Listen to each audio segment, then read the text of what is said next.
عبرانی اسمائے ضمیر واحد آنی یا آنوخی، اس کا تلفظ آنی ہوگا اور آنوخی ہوگا۔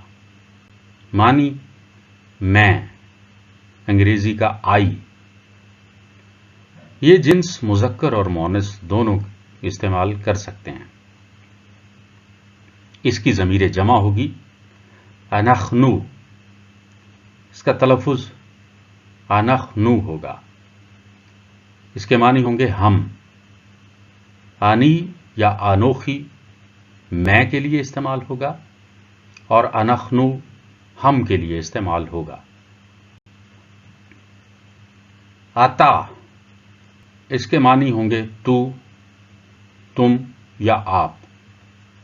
یہ صرف مذکر کے لیے استعمال ہوگا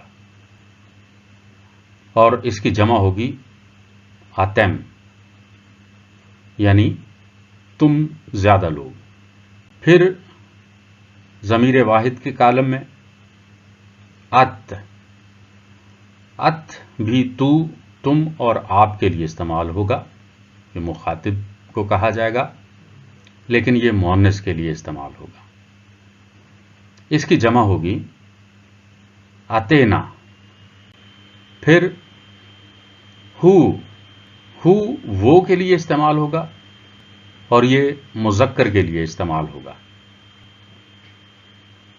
اس کی جمع ہوگی ہیما یا ہین۔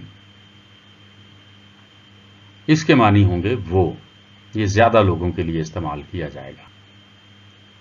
پھر آ جاتا ہے ہی، اس کے معنی ہے وہ، لیکن یہ مؤنث ہے اور اس کی جمع ہوگی ہینا یا ہین۔ مختصر جملے اور ان کا ترجمہ۔ انی یہوہ، ترجمہ میں یہوہ ہوں۔ ہو ناوی صدیق، وہ نبی سچا ہے یا وہ ایک سچا نبی ہے۔ عطا ملخ توف، تو ایک اچھا بادشاہ ہے۔ اخیم انخنو، ہم بھائی بھائی ہیں۔ ہی عشا خاکام، وہ ایک عقل مند عورت ہے۔ عطا بعیر ہگدولا، ترجمہ آپ ایک عظیم شہر میں ہیں۔